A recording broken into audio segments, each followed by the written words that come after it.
Hello and welcome to an emergency 5-alarm emergency episode of the Silver and Black Coffee Hour. And what a happy emergency it is. I'm hot, Tom. We recorded a full episode this morning. Throw it away. Irrelevant. I mean, listen to it. It's good. But the Spurs just traded for De'Aaron Fox. For what? For some picks. God. And for Sidy Cissoko and Tre Jones and Zach Collins. And that's it. That's it? That's it. And they hold on. De'Aaron Fox to pair with Victor Wembanyama and their entire core, which they have retained. Oh, by the way, those Atlanta Hawks picks for 25, 6, and 7, all three of those still with the Spurs. Wait, Tom, got another question for you, Tom. Yeah. Uh-huh. Hold on. Let's do a quick introduction. No. Tom Petrini. You're too excited, Aaron. No need. Zach Montana. I'm here, Aaron Blackerby. Well, we got to do this for the audio listeners, y'all. There's got to be some vocal identification. Guys, I got to give it time. It is 8:04. The trade dropped like 30 minutes ago. I feel like I ran a marathon. I'm fucking They are hunting in San Antonio, I'm told, by Nate Ryan. One of my former colleagues at Kent's 5 tweeted that out. Guys, I mean, like we called each other as soon as this dropped, and it was like De'Aaron Fox is coming to San Antonio, and it said it's a 3-team deal. Shout out to Don Harris, who had this called a couple days ago, multi-team deal. And because that extra team came in and Zach LaVine and his bloated contract went to the Kings, the Spurs didn't have to give up any of their core rotation players at all to bring in an all-star talent at the point guard position, somebody whose game pairs incredibly well with Victor Wembanyama, and they retain all of their leverage over the Atlanta Hawks, which I think is kind of a reason why the Kings were desperate to do this. But 100%. Fellas, I mean, I'm going a mile a minute here because this is banana land. AB, you got something to say. Man, so I'm shocked.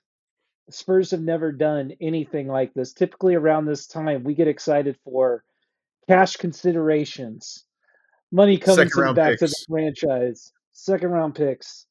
And I think tonight we have to retire the Brian Wrong moniker, because this man is owed some he went out there and he fleeced folks. Fleeced. Are you wearing a fleece, AB? It's crazy. Show him your fleece. I'm wearing a fleece. I'm wearing a fleece right now. Stand up. Show him your fleece. No, I mean, it was honestly a warm day, but I'm doing this to honor Brian Wright. This shit is crazy. This is insane. Crazy. All right, so let's get the full details of the trade out. The Spurs received De'Aaron Fox and Jordan McLaughlin. The Kings received Zach LaVine, Sidy Cissoko, 3 first-round picks. It's the 2025 Charlotte pick from the Spurs, which isn't going to convey. Never going to convey. That's 2 second-round picks. The 2027 Spurs pick. Which they realistically should be good. Yeah, well, so, all right. So, now that I'm saying that out loud, that 20... Oh, no. Spurs have Atlanta's pick. Yeah, oops. Right, in 2027. It's not a swap. That's their pick. I thought for a second, I was like, I've misspoken. Unprotected. No, I did not misspeak. I just still can't believe this. This really happened. Unprotected! Right, so the 3 first-round picks are the Charlotte 2025, which is really 2 seconds. The 2027 Spurs pick in a year where they're going to have the Hawks pick, and the Hawks are probably going to stink.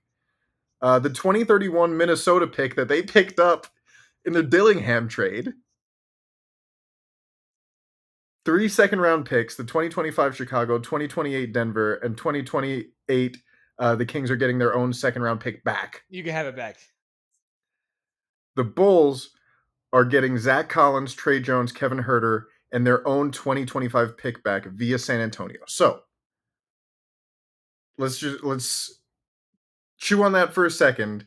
But the thing that is sticking out to me here is that these are teams that the Spurs have done these little trades where people are like, why are the Spurs even doing this? This is the most boring trade deadline ever, and they've done the most boring trade deadline ever for years now. And my God, did they pull their chips together for something beautiful here, Think about it. fellas. Think about it. Think about it.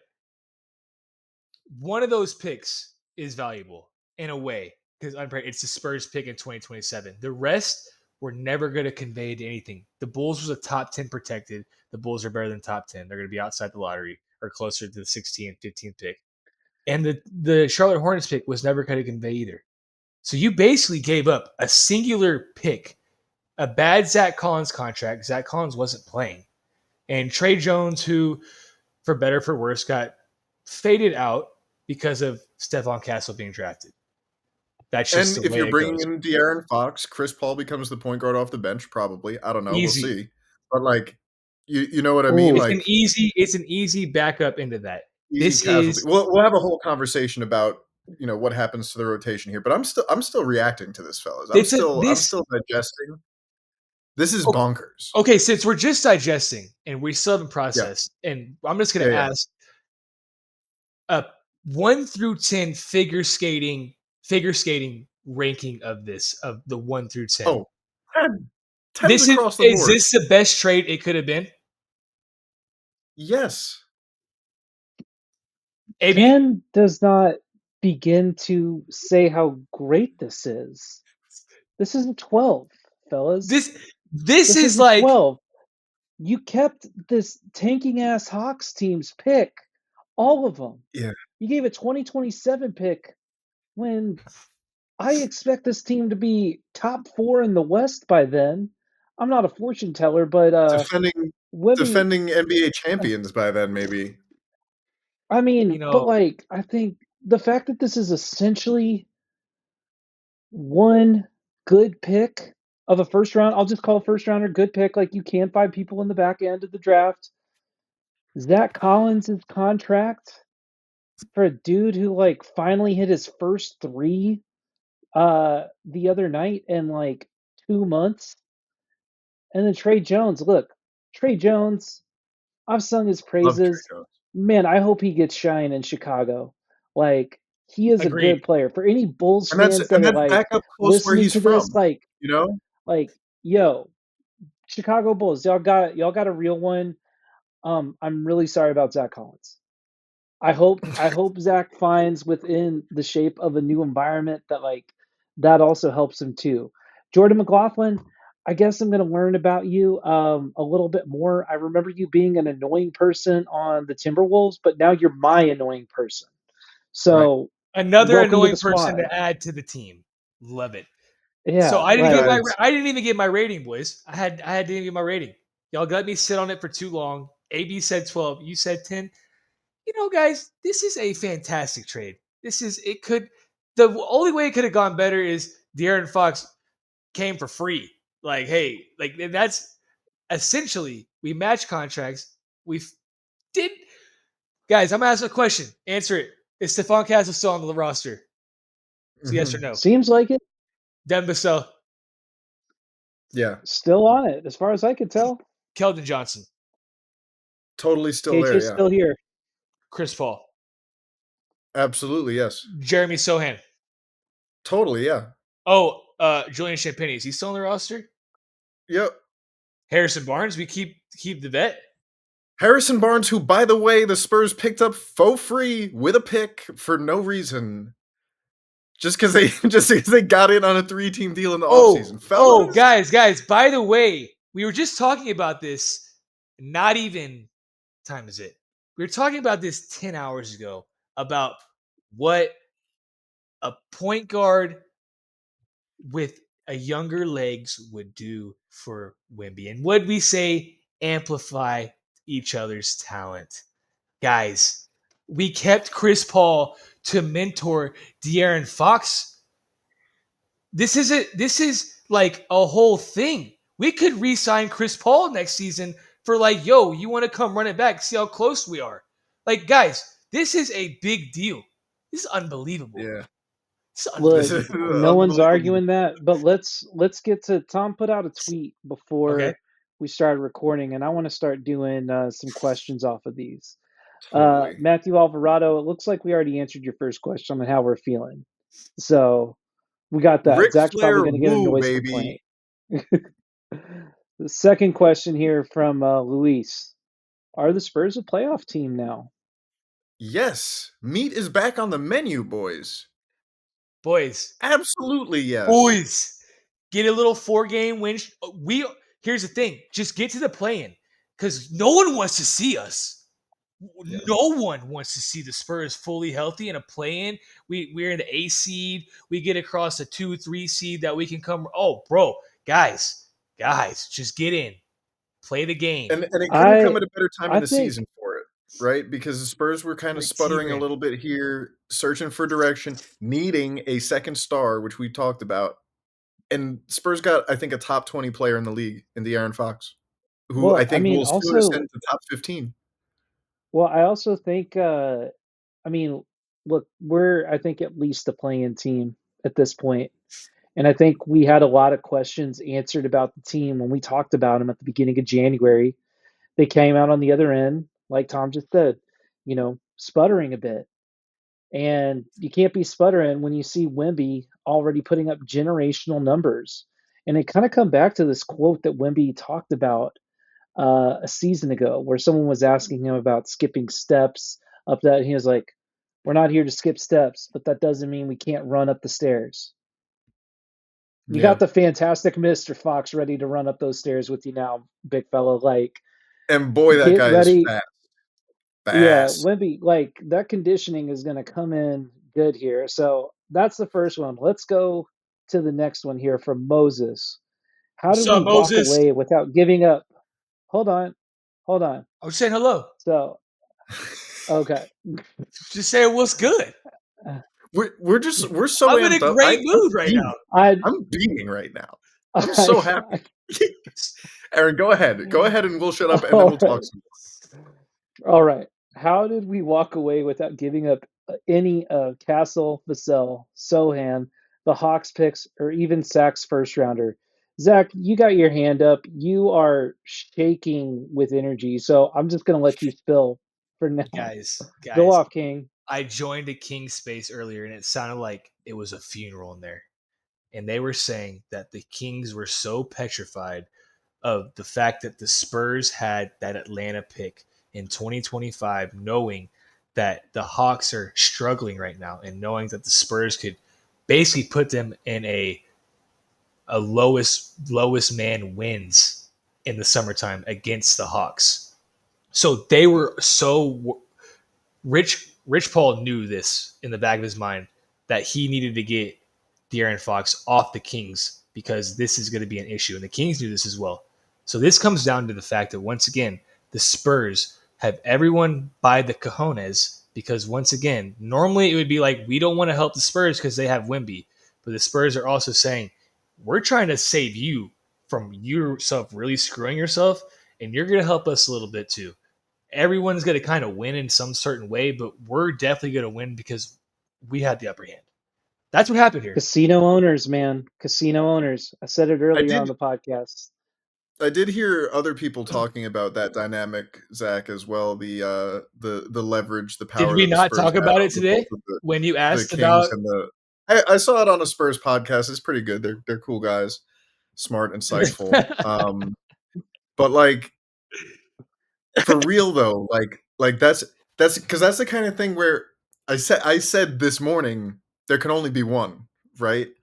Now I'm like, can there only be one? Like I'm getting greedy now because the Spurs still have that leverage position over Atlanta, which, by the way, they can use in a similar way against other teams now.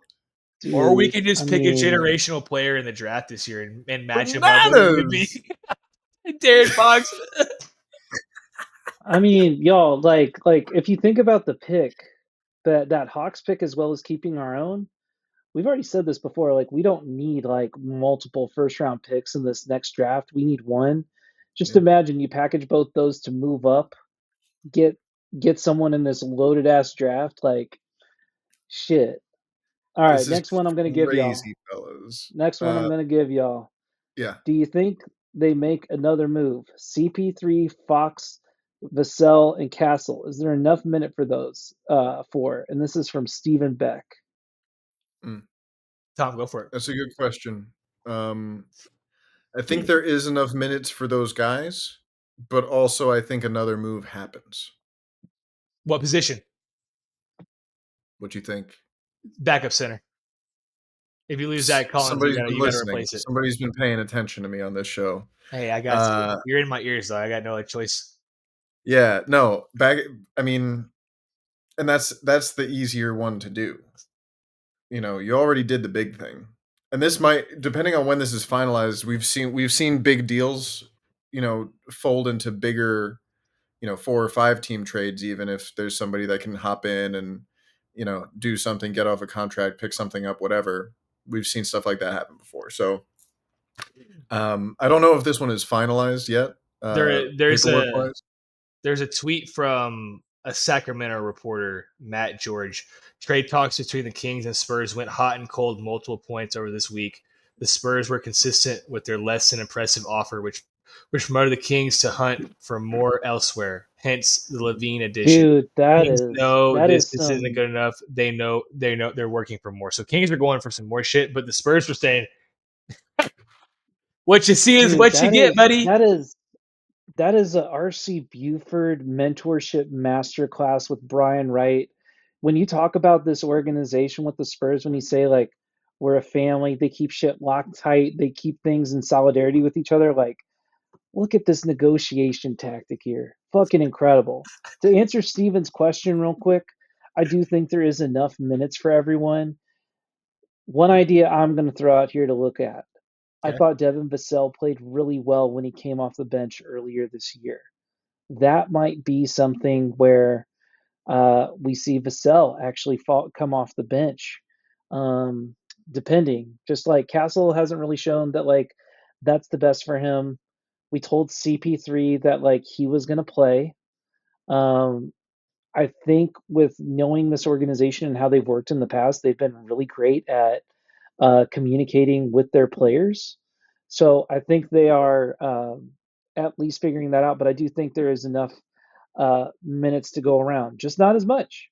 But we are still going to need that wing help. We're still going to need that shooting. So here's what I'm really excited about, right?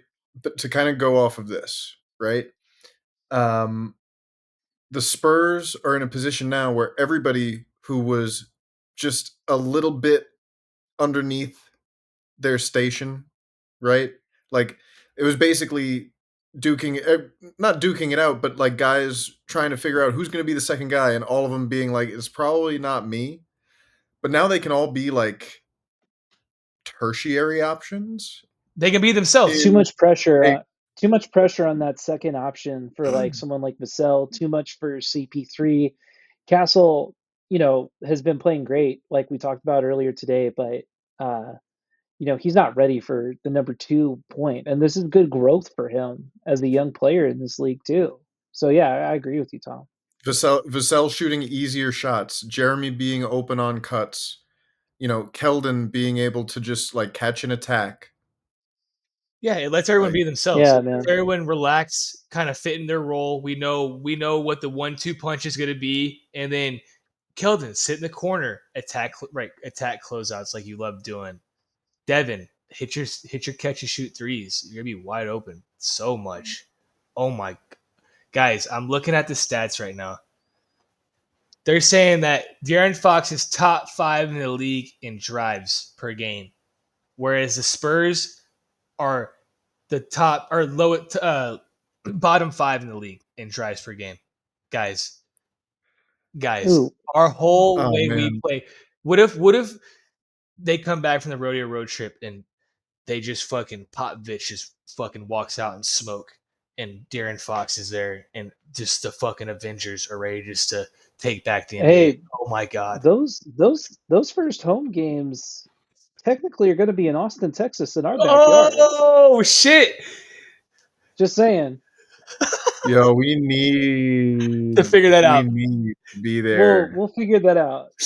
We keep getting a couple of similar questions to the rotation. So So Nick, I see Can that I you just share said this that. one from Sam Quinn, CBS, a really fun follow on Yeah. Twitter if you're not already.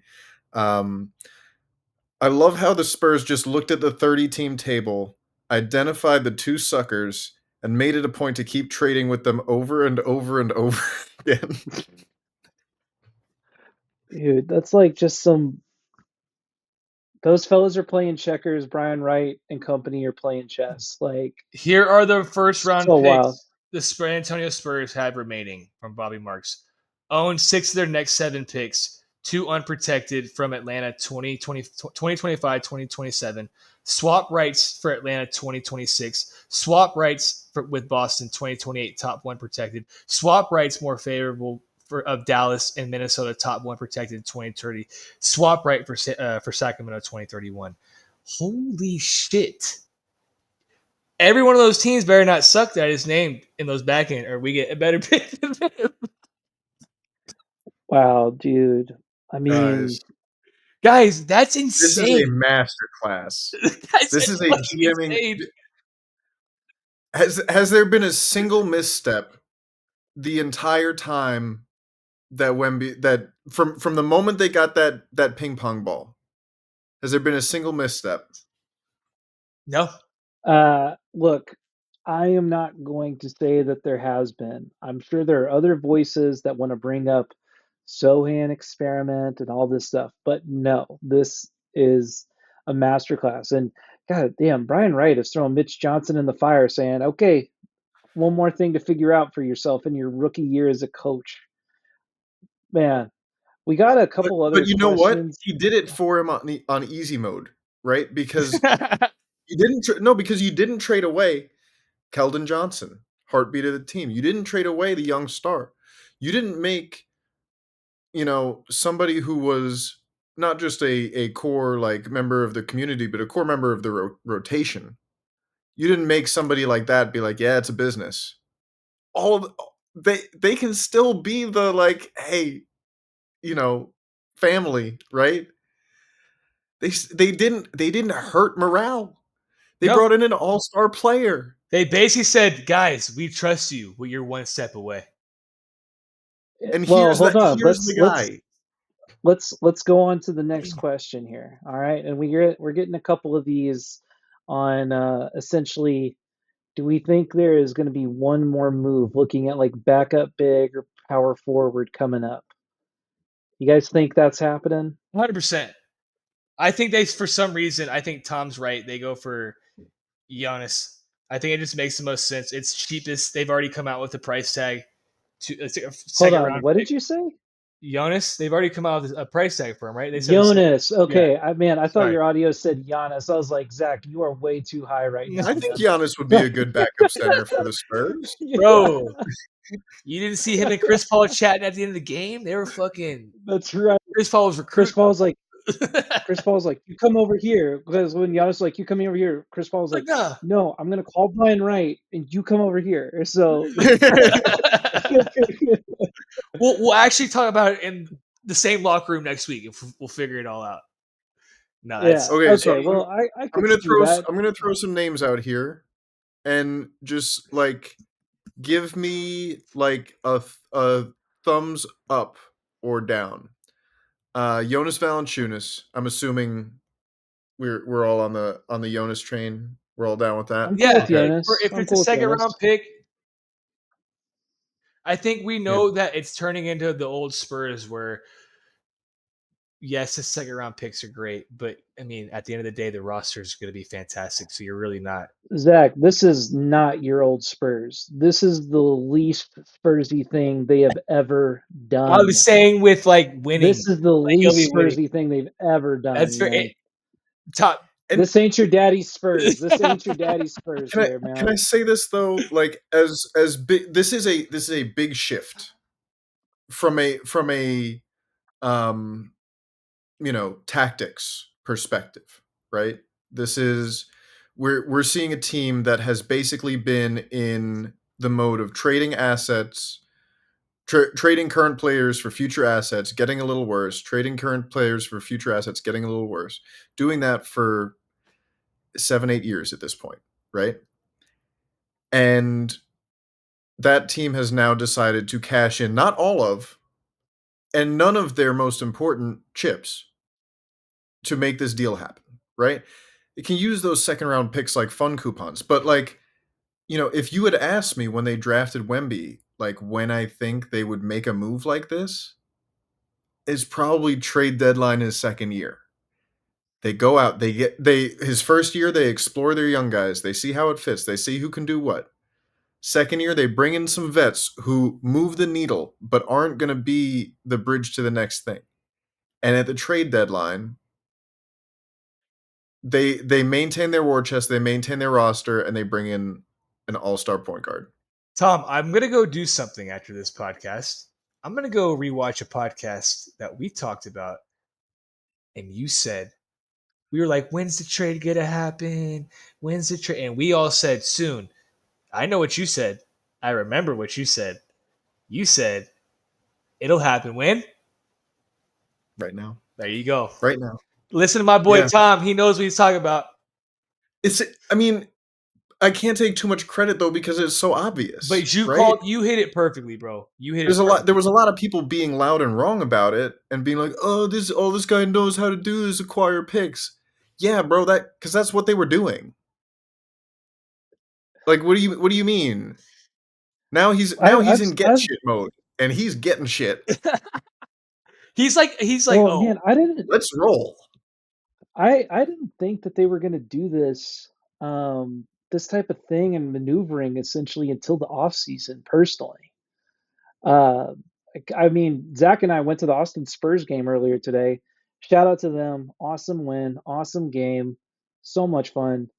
And one of the things I was talking to Zach about during the game was like, I don't know how much the Spurs see a value in essentially the last third of the season to get chemistry right, but they must have seen something. They must know something about how Wemby works, obviously, that they wanted to do this and do right by their guy. I think this is like a real organizational buy-in to Wemby and still to this point his potential. And I'm really excited to see us. Becoming, we'll probably never be the full center of the basketball universe, but we are inching closer to the sun of the Lakers and the Knicks. And man, yeah, I've never seen anything like this. This is crazy. Yeah, Zach, go. This definitely has something to do with the new stadium. 100%. You want the Spurs good moving into that new stadium. You want the city behind it. You want there to be some like, hell yeah, we want a new stadium because this team deserves it. Now I'm like, you know what? I see what's going on here. I see what's happening. I think it's I think it's a happy confluence of things happening there, right? It makes sense. I mean, the Wemby effect. It's the Wemby effect. Economic changing. What it is genuinely a like forget about measurable. It is a significant thing for the city of San Antonio. It's huge. It's significant for the Spurs as they're trying to grow their brand in San Antonio and Austin and elsewhere. In France. The French are waking up to this news right now. The French are waking up to this news. They're going crazy. Like, dude, throw something on the grill, bro. This could not have been a better thing. I do, and we can throw this back where we were talking about it. I do want to just mention some other like backup big names that I have thought about here. Okay, sorry. No, you're good. We're getting carried away. This is like stream of consciousness, and we're still just like high off of De'Aaron Fox coming to San Antonio. But if we're talking about next guys to round out that bench unit, right? I look at Rob Williams, Time Lord, Portland, not doing anything. I'd be interested in that. Pirtle. That's a reunion I would love. Another team that the Spurs have done business with in the past. So Yeah, those are just some little Jalen Smith, also really interesting player to me. But they did the big one. I thought they were going to go like I felt pretty confident that a big move was coming, but I was also like it could be a thing where, they get a backup center and I'm like, "Okay, that's good, but they still need the second star." And then they have the summer, right? But no, they said we are making a playoff push this year. We are going for it this year and the years to come. I gotta give a shout out to one of my best friends, Thomas. Um, at the end of December, we were having lunch, and Thomas and I talk about everything. He's like one of my best friends in the world. He was one of the groomsmen at my wedding, and he is a Rockets fan. And one of the things that he told me, and I have thought about it a lot since then, because the way we had played up until December, I was like, man, we just need a backup big and we're good. And he was like, take it from someone that had Yao Ming on his team. If you're arguing for a backup big, you've lost the plot. And I thought about that a lot because the on-off splits of Wemby and whoever backs him up are always just going to be insane from a statistical standpoint. That's just always going to be the case. Wemby has potential to be one of the greatest players of all time. Whoever's playing backup is never going to be in the same stratosphere. It's just that's not how the economics of the league work.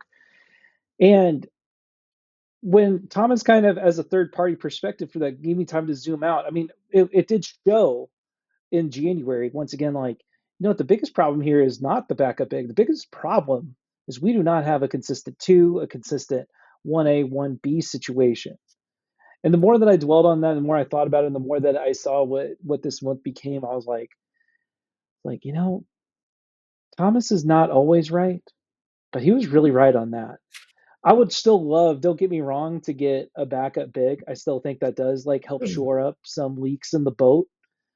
But man, I mean, to really see that, like, the big problem here to be addressed is your 1A, 1B situation, your number two, letting these dudes fall into place while still giving everyone to this point opportunities. I mean, we've given Devin Vassell opportunities to this point to like be the number two. He just hasn't shown that type of consistency with it. No shade to him. Like that's just clearly not where he is. He's 5 years into the league. We like this is what he is.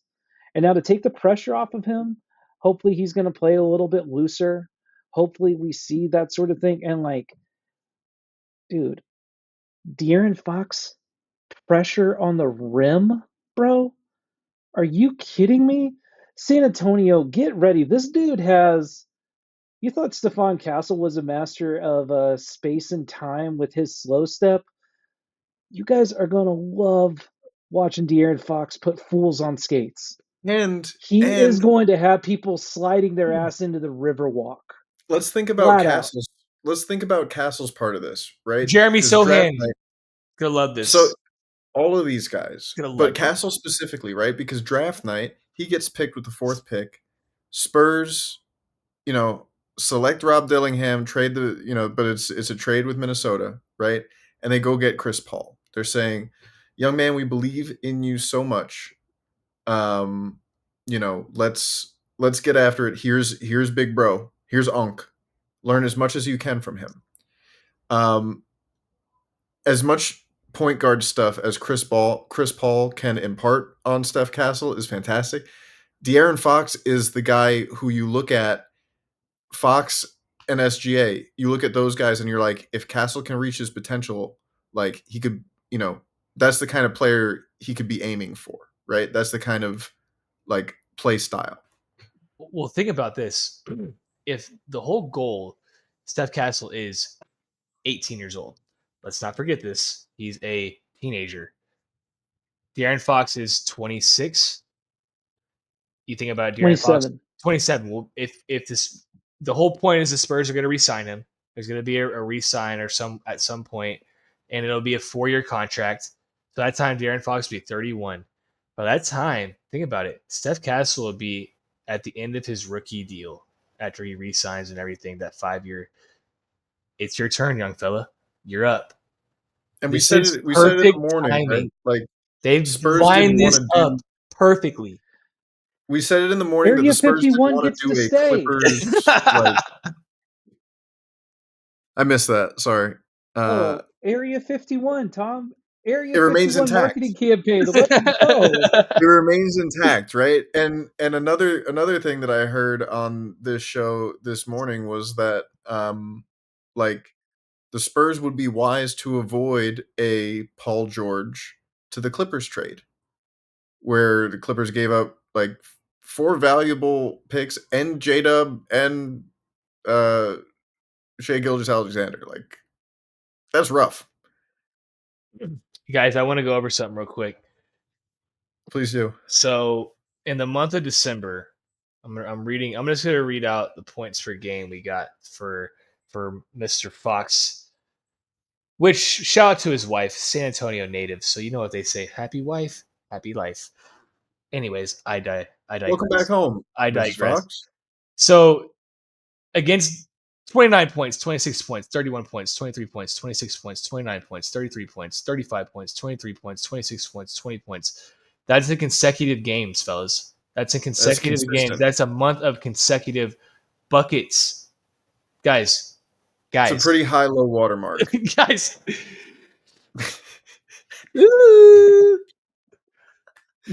Well, Zach, to your point, like happy wife, happy life, like this is sometimes like you can't quantify it when you just end up somewhere where you're happy to work, you know, where you become like going to my job today is a joy. And if some of the things that we took from the reports out there from De'Aaron Fox, like I kind of look back at some of the things that Jake Fisher reported on. When Mike Brown got fired and he was kind of like, just like here to make money, man. And basically, that was not the quote. I'm trying to paraphrase it here pretty badly, but at first I kind of read it as like, man, dogging on it. But like the way that it kind of has further come out, where the Kings and their ineptitude with this whole situation. I mean, that makes sense, man. Sometimes like you don't like your boss and you're like, I want to get out of this situation. Oh And yeah, he's going to a man. place If you where hate your he's job, got mail it in. yeah, and he's got connections to the San Antonio area through his wife. He's There's from already Texas been there have been originally. talks From Houston. from Texas originally. I mean, he's coming home. He knows what the weather's like here. That's great. He's like, man, I'm very excited to see what this team is going to be. And one other last thing I want to say on De'Aaron Fox, and then let's just get some final words in before we dip out for the night. I want to tell y'all his accolades here, okay? Okay, go for it. He has only been one time an All-Star in 2023. It's a deep Western Conference, all right? The man is is a good player. Maybe he's going to be great. And first ever NBA Clutch Player of the Year awarded in 2023. Love that. Oh, Need one of do we those. need a dude who makes buckets at the end of close games? I'll take that. All NBA third team in 2023. I said this earlier. I think all NBA teams are way more important than all star teams. I think it's much more indicative. 2023, he was voted essentially the third best guard in the league. Amazing. NBA steals leader in 2024. Oh, Swipe of did the we just fox, shore up some baby. more of that perimeter defense that we've been talking about? Hell yeah. And he's also won NBA Player of the Week 6 times. We got ourselves a basketball player here, fellas. This season, he's averaging 25 points, 6 assists, 5 rebounds, and 1.5 steals per game. He is shooting In an 47%. unhappy situation. Unhappy situation. He's shooting 47% from the floor, 32 from 3, 83 from free throw. Yeah, it's a dude. It's an all-star dude. It's an all-NBA dude. We gave up nothing. Folks. We gave up something, but we have enough to where we're fine. It's like, the treasure trove right, ain't done. right. It's we didn't tap in to the fucking war chest at all. Yeah. The war chest is still intact, and the soldiers just got a lot stronger. Reinforcements. Reinforcements that's going to make everybody better. It's going to make everybody's job easier. I've done this like 10 times this episode because I feel like an evil asshole. I just like robbed somebody like yo, we just fleeced one somebody. thing I want to say, because I know that Kings fans are hurting right now, right? Like I have to empathize, right, with just the flip side of this, which is Spurs fans remember how it all went with Kawhi and how that felt when your star who you loved wanted out, had a specific place in mind, and the team had no leverage. And so that sucks, and I'm sorry that happened to you. So sorry, Kings fans. We're going to take good care of your boy. We promise. Much love. Great words, Tom. I just love that we have a De'Aaron as an Aaron. It's just nice to have it's fucked up, a fellow. And you know, the other thing I want to say is Mavs fans, the door is open. Come on in, baby. We got room for you over here. We got room. Hey, we lost to Zach. Ugh. We added to De'Aaron. Yeah. And what I will say is, boys, I touched on this before the show. I rarely put on this Spurs shirt because it is about to fall apart. It is 30 years old. This thing only gets put on for special occasions, and tonight is one of them. Last time I got put on was when we got Wemby. So that tells you this, and when we won the finals in 2014. So that's it. Big night for us, boys. Big night for us. A huge night. A transformational night in Spurs history. Well, we get to see what tomorrow looks like against the Grizzlies. Well, he's like, the sun will rise. God, I don't know if it's going to feel better than a Spurs win tomorrow. Who gives a shit? Wemby, sit out. I feel like I'm floating in a hot tub right now. Wemby, sit out. Get well. No need to rush back. Just let the fellows get some cardio in, and then we go on a tear. Go on a tear. Go start with Atlanta. We waved the Atlanta pick in Atlanta's face. We beat them, and then we go to Charlotte and we win that one. And then we're like, oh, you should have done this to fucking Atlanta, and then we beat the next 3 wins, and then we're rolling. We're rolling. Well, fellas, speaking of rolling, let's roll ourselves out of here. Beyonce, I gotta get this episode I could do this all night. Breaking news. I know, but I gotta put this up. All right, Beyonce, I hope you win Album of the Year. You deserve it. Absolutely. Mainly for other years. I mean, yeah, she's deserved it a million times. But I gotta go watch the Grammys with my wife, y'all. I mean, she already gave me a look when I was like, I gotta do an emergency podcast. Boys, we got another left-handed assassin. Another left-handed assassin. How about she listens to me sing the praises of Brian Wright and the Spurs organization? Brian Wright, you son of a bitch. You've done it again. Let's fucking go. All right. We're going to peace out. Thank you guys for giving us a listen. Like and subscribe on YouTube. And we'll talk to y'all later. Boo, boo, boo, boo, boo.